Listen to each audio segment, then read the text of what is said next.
What is going on, everyone? Welcome to the weekly comic roundup here from The Drop News, where we talk about and discuss some of the week's latest releases in the world of comics. Joining me again today, as always, is my good friend Ender Lilly. How are you doing, man? I'm great. Let's talk some comics. Yeah, let's. So starting things off this week, we're gonna, finish out DC's huge event, Justice League versus Suicide Squad issue number 6 came out this week, and so I've been saying it kind of the whole event, and the finale kind of drove it home for me, honestly, and it's that it just felt like an event that I've seen already and read already, Mm-hmm. and it wasn't bad. I enjoyed the finale, but I was kind of reading through it, and it was just kind of felt like the showdown to every other like event team up with them that I'd seen. So I don't know. It didn't really hit me and wasn't really a like super strong finish for me. It was still an enjoyable issue to read, and then Killer Frost did have a pivotal role to play at the end, and which we kind of knew was going to happen to see her transition to the JLA team. Kind of how that happens, and so that part was cool. Mm-hmm. But overall, it just kind of was a little bit underwhelming to me. I guess I had a little bit. Not like super high expectations, but I guess I had a little bit higher expectations for this event, and it just kind of didn't quite live up to them. And then also the art for this issue, who was the artist? Porter, I think, right? Howard Porter? Yeah, Porter. For like some of the pages I like absolutely loved, but then there was just a couple of them and a couple panels where the faces or just characters seemed a little bit off to me. And so that was kind of just a little bit of a negative, but overall I enjoyed it. But did you pick this one up? I did not. Nope. Okay. So yeah, it was honestly not really missing too much from it. I don't really think that it's even necessary to read to know. It's not necessary to read to know why Killer Frost is part of the JLA now, because that kind of gets explored in her Rebirth one-shot. So yeah, there you go. for me, honestly, this is kind of a little bit of a forgettable event.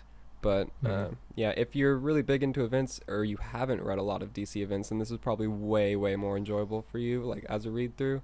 But just being so used to them, it's kind of a little bit more of the same. So yeah. Yeah, this event, it didn't really have that same amount of energy like Forever Evil did, or some of their bigger events. I don't know. Something about this event just didn't really... It didn't make it seem like it was an event. Just kind of... Yeah, it didn't have the, like, I don't want to say stakes, because, like, it had stakes, but I didn't feel like there was stakes in it. I wish I could explain that better, but it just kind of... The event just kind of felt like it was just happening as it went through. And so, yeah. But, hopping over to Marvel, we're tackle one of their events going on right now. Inhumans versus X-Men number 3, right? Yes. Came out today, or this week, sorry. So how was that one, and what's kind of going on over there? Oh, it was another solid installment. Basically, it's more about the Inhumans this time. They're kind of all the big players like Medusa and Black Bolt and the royal family have essentially been taken off the board by the mutants when they attacked New Atlan. So basically, it's the new Inhumans that were created back in 2014, I think, whenever Charles Soule started the book. So they're kind of trying to figure out what to do now, because they know Medusa and the royal family have been taken care of, essentially, and they can't go back to New Atlan because the X-Men control it. So, and they're saying, like, that they're not expecting the new Inhumans, that they only counted for the royal family. So basically it was them trying to muster up their troops and fight back against the X-Men.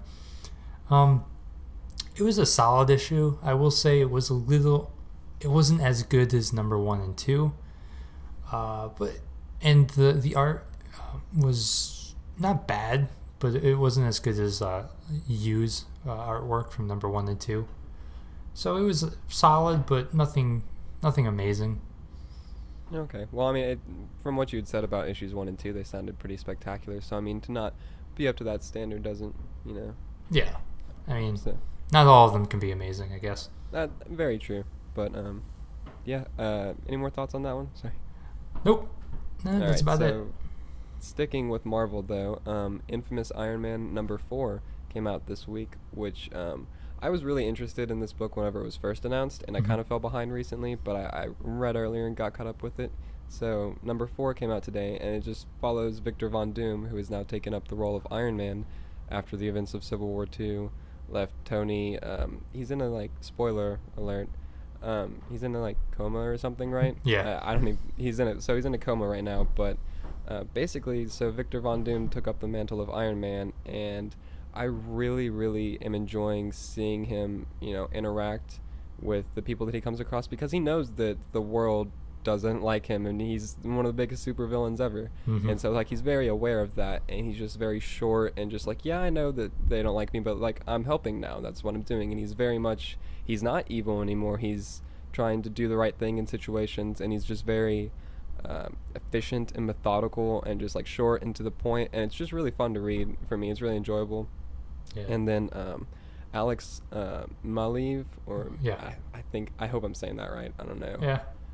But the artist, I absolutely love his art in this book. And then Victor Von Doom's Iron Man suit also, love the design on it. I love the greens and the Mhm. purples and the like slight gray. It just looks so great. But so basically, this one is following Maria Hill has sent the Thing to kind of bring down and bring in Victor Von Doom, and so he's been trying to find Von Doom. In this one, Doom confronts Maria Hill about it and kind of is like, "Hey, you don't have to worry about me." And so it kind of follows that, and then also follows the Thing exploring and trying to track down Von Doom. And so I thought it was a really fun read, and just kind of they're also bringing Victor Von Doom's mother into it. And so I don't know a whole lot about Doom and his backstory and all that. So I'm interested to see how she plays a role in it and kind of what she's up to and all that. But I would recommend it, especially to anyone who isn't really a big like Doom fan. Like if you're looking to get a sort of character introduction, that's what I'm kind of using it as a little bit, because I've always Mhm. been a little bit interested in him, but never really read that many comics with him in it. So Right. that's what I'm using this as. And then honestly, I'm not the biggest Iron Man fan either, and I'm liking Victor Von Doom as Iron Man more than I have with reading anything Tony Stark related. So Yeah. but Yeah, that sounds really interesting. And I was just going to bring up the design. His suit is so awesome.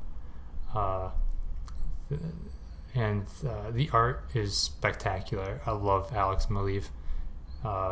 Especially his Daredevil run was amazing. that's where I recognize the art from immediately. Yeah, he had his Daredevil and his Spider-Woman were my two favorite books that he did, and they were just beautiful. I still need to finish all of Daredevil, but I've read the first like 2 issues of it, I think. But yeah, Yeah. definitely love the art, and I definitely recommend this book to anyone who's kind of thinking about it. I definitely say pick it up, and that it's worth it. All right. But I guess we'll go ahead and stay with Marvel. We have a pretty even show this week, but That's good. Captain America Steve Rogers Number 10. 10. I kind of had the sound right. Number 10 came out this week. So how was that one? Yeah, it was good. This week was actually pretty interesting because there were essentially 2 Captain America Steve Rogers books. This one and then Civil War II: The Oath, which we'll get into later. And it's you have to start with this one or else you'll be completely lost reading The Oath. It starts immediately back at Maria Hill's trial, and she's found guilty. That's not really a spoiler because it happens in the first like 2 pages. So she's taken out, and she's no longer the director of S.H.I.E.L.D. And then it kind of follows Sharon and Steve, and they're trying to figure out like who's going to be the new director of S.H.I.E.L.D. And he's recommending her to be the new leader, and she's kind of thinking about it. And then we go back to the past with Steve, and his target is Dr. Erskine, the man who would give him his abilities with the super soldier serum. And so basically he's trying to get into the Project Rebirth that makes him Captain America.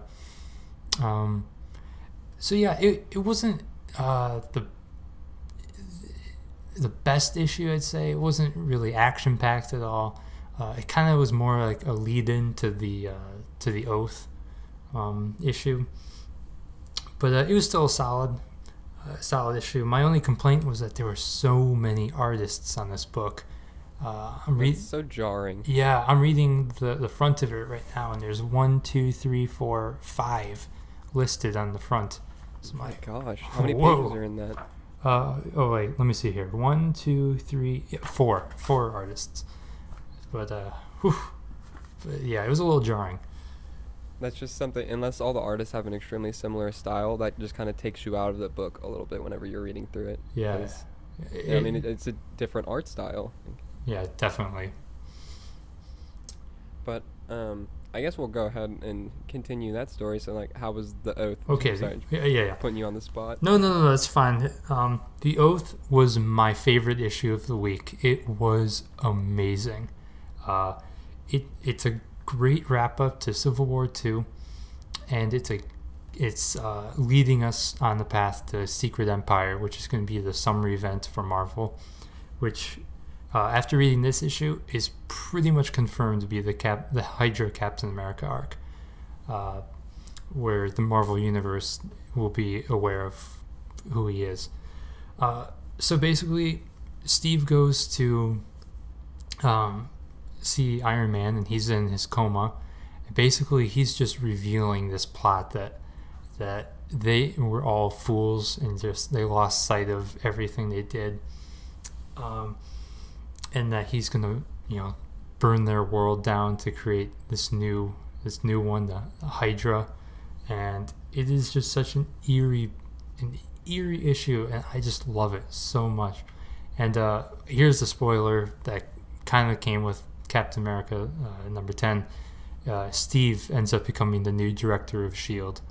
So oh, that's crazy. Yeah, so now Hydra Cap is leading S.H.I.E.L.D., so that's gonna be in trouble. Big time. And I gotta say, the art was amazing. It's by Rod Reis, and it's just beautiful. I highly recommend the issue. It's a great way that'll lead us into Secret Empire. I mean, I got goosebumps reading the last 3 pages. So I don't know. I've got to get caught up on this Hydra Cap story before that starts. Honestly, it seems like they've been weaving a very intricate web. Oh, they have, and it's really interesting because they've got a few things going on throughout the books, various books throughout Marvel with Hydra Cap, and then this Chitauri alien army that's coming to Earth, which actually plays a part in the Cap book too, because Maria Hill wants to create this energy shield around the Earth. So we got a few things happening in Marvel right now that they're gonna be a little interesting. Okay. Always exciting times. Oh yeah. But hopping over to DC, Justice League of America, Killer Frost, Rebirth #1. Talk about a long title. But came out this week, and so this one I picked up because I really, like I said, the Ray Rebirth was honestly probably my favorite book, or if not one of my favorite books from that week.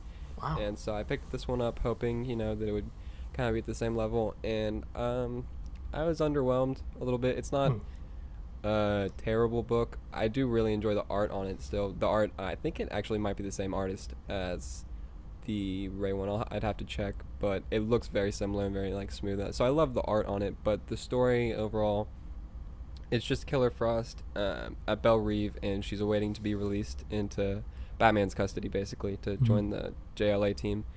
And it's Amanda Waller tempting her to use her powers because she has to use her powers and feed off the energy of others to survive. And so it's Amanda Waller basically tempting her with sending all of these obstacles in her way to try to get her to do that so that she'll kill someone and not be eligible to, help Batman and his team and all of that. And it's kind of just it's an okay issue. I just didn't find it to be the strongest story. It was a good character introduction for Killer Frost if you don't know who she is and you're just going to jump onto the JLA book with no knowledge, but it's Not really. I wouldn't say it's worth picking up if you do know about her already, and you don't really need this. Then it's not necessary. But yeah, there's like I said, the art was really good. Still, the story was just kind of not the strongest. But That's too bad. yeah, but I am still very much looking forward to her on JLA, and she is a very strong character. Just the story's it was really simple and just kind of like, oh, okay, that's the route we're taking with this. Right. But yeah, so good lead into the JLA though, and good setup for her. But it definitely had a very good characterization as far as her will for that she does want to be good, and that she's very much leaving behind being a villain in any sense of the word. And so that was really cool, and that's probably the strongest plus about this book aside from the art. But All right. yeah. Cool. But sticking with DC, the Flash number 15, right? 15. Yeah. Came out this week, and this is the second part in the Rogues Reloaded arc, I believe, right? I think it's the first. Is If it the I'm first? maybe. Either the first or the second, but Yeah. anyways, Whatever it is. how was that one? It was good. I actually just caught up on the Flash series probably about 30 minutes before recording this, so it was good. I'm not really too knowledgeable about the Rogues. I know Captain Cold and Mirror Master. That's about it. But basically, it was that they're trying to pull off this huge heist, I guess, and they're trying to steal this like statue, but they're I'm trying to think of how I can word this without spoiling it too much. It's supposed to be like their biggest act against the Flash, and they've left Central City out of respect for the Flash, especially when all the news speedsters started showing up after the first arc. But it was a good issue. I enjoyed it. I've actually really been enjoying the run, so I'm really looking forward to the next issue. I can't give away too much because the ending's really cool. It really sets up a pretty interesting story, so I'd recommend it, especially Flash fans. I'm sure, especially the Rogue fans. I know the Rogues have a huge fan base. There are a lot of really cool characters. They're awesome. Yeah, they are. I think the cool thing about them is that they have this sense of this code that they go by, and one of them is like no killing. So that's actually pretty interesting to me. So yeah, I would recommend it. Awesome. It's really funny actually that you're caught up now, because I was reading this series as it came out for a while, and then dropped it a couple issues ago. So now I'm behind. I caught Sounds up. like I'm gonna have. Yeah, it sounds like I'm gonna have to get caught up, and then also because the Button arc that's coming in April, right? Yes, Yeah, I gotta get definitely. caught up for that. So, Definitely. but and still sticking with DC, Detective Comics number 949 came out this week, and so this is the second part and finale to the Batwoman Begins. I didn't realize that it was only going to be 2 issues until I saw that it said finale in this one. Actually, I thought it was going to be a little bit longer than that, which I think is kind of disappointing. But then again, we'll be getting her book soon, so that's really cool. But anyways, this one follows the cliffhanger from last issue, where we have the Colony Prime member now who's challenging Batman and Batwoman in the present day, and then also we get more flashback of Kate kind of investigating Batman and an interaction between them two, which I loved that. I think that this book really, really has, since it came out, nailed character moments between the Bat family, and just the way that they're all written and what they do throughout the book just has been spot on, I think. And then, so we get those two, and it follows along the fight between them and kind of explaining a little bit and setting up what's to come in the future. And the action sequence, I thought it was pretty entertaining, and overall I enjoyed it, but I'm disappointed that this story wasn't a bigger Batwoman story. Yeah. It really didn't, it didn't feel like a Batwoman story specifically to me. Like, we had two, maybe 3 scenes in the past, and it was kind of exploring that with her, and so I don't know, I think that that's the biggest complaint that I have with it, is that if I wasn't told that it was a Batwoman story, I wouldn't straight up think that it was a Batwoman story, I guess. and so that's the biggest negative, I think. But I still enjoyed it and thought it was a fun book and a pretty satisfying like conclusion to what for the Colony Prime member, anyways. But what did Yeah. you think of it? I completely agree with you. Um, it was being, you know, promoted as this big Batwoman uh, arc, and yeah, it was only 2 issues, of course. Um, and yeah, it just didn't feel like it was all that connected to Batwoman, aside from a few flashbacks. Uh, so yeah, I was left kind of disappointed, and I know it's kind of setting up this whole like monster town. Uh, I guess that's going to be the direction for her solo book, which which is basically the reason for this 2 issue arc, which eh, I thought was just kind of okay. I don't know. I just kind of wish it was more, maybe just looking into Batwoman more. I guess I wasn't really into the whole Colony Prime character. Yeah, I don't know. Aside from, I mean, okay, I'll say the art was fantastic. Probably my favorite art of the book yet. Uh, Oh yeah, the artist was absolutely yeah, incredible. absolutely. And but aside from that, I'm with you. I was pretty underwhelmed.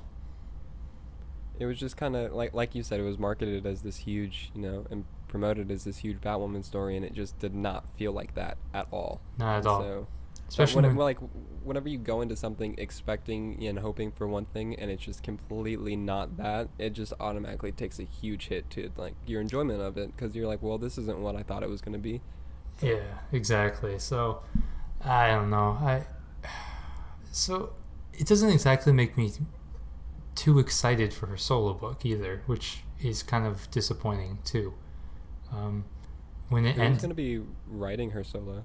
those two, Tinian is going, and well, Margaret Bennett is going to be writing basically all of it, but Tinian is going to be writing Overseeing it. well, he'll be co-writing the first arc with her, and then I Oh, think okay. after he's done, I think it's just going to be her. So Okay. we'll Well, I see. mean, I'm optimistic, but yeah, this 2 issue arc definitely wasn't what I was hoping it would Yeah, be. didn't make me too excited. I'll admit it. But hopefully, her book delivers. Yeah. But moving on to our last book, I believe, this week, Teen Titans number 4. 5, 4. Damn, so close. Teen Titans number 4 came out this week, and so how was that one? It was a solid issue. I liked it more than the last issue for sure. It's basically all Damien, which is, I guess, if you're a Damien fan, you'll like it. See, that sounds kind of annoying to me.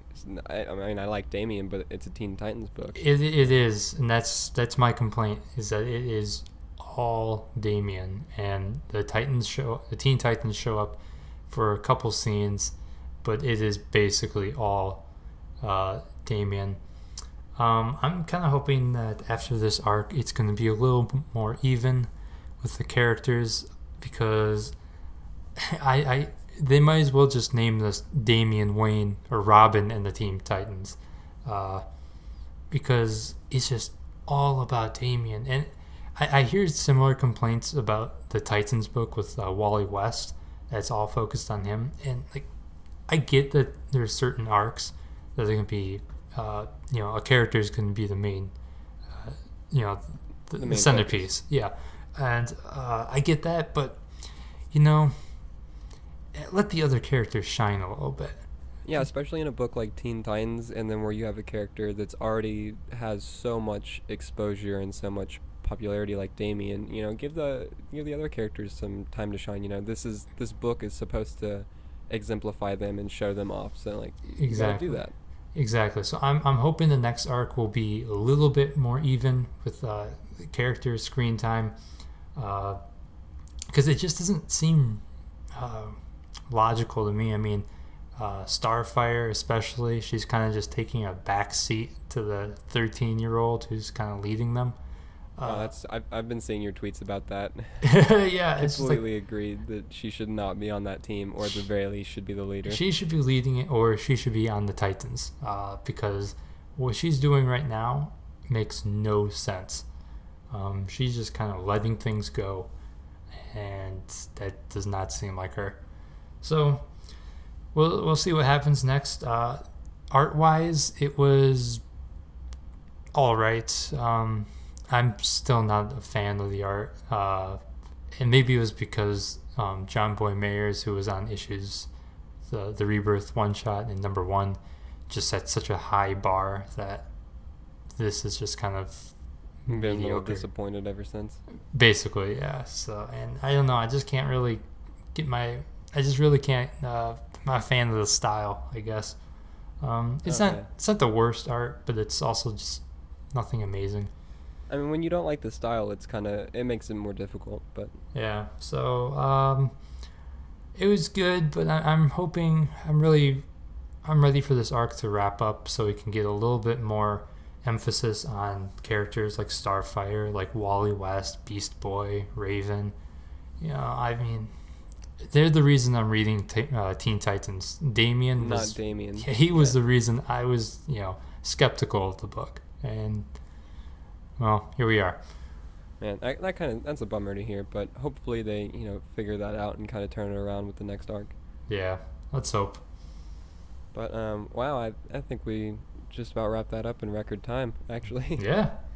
But very short, sweet, to the point episode this week. As always, if you have any books that we do not talk about or touch on at all, and you're dying for us to talk about them or want us to mention them, please leave them down below in the comments. We will try to add them to our pull list, which I'm forever behind on, unfortunately. But anyways, I guess now we will plug our social media. So where can people find you, Ander?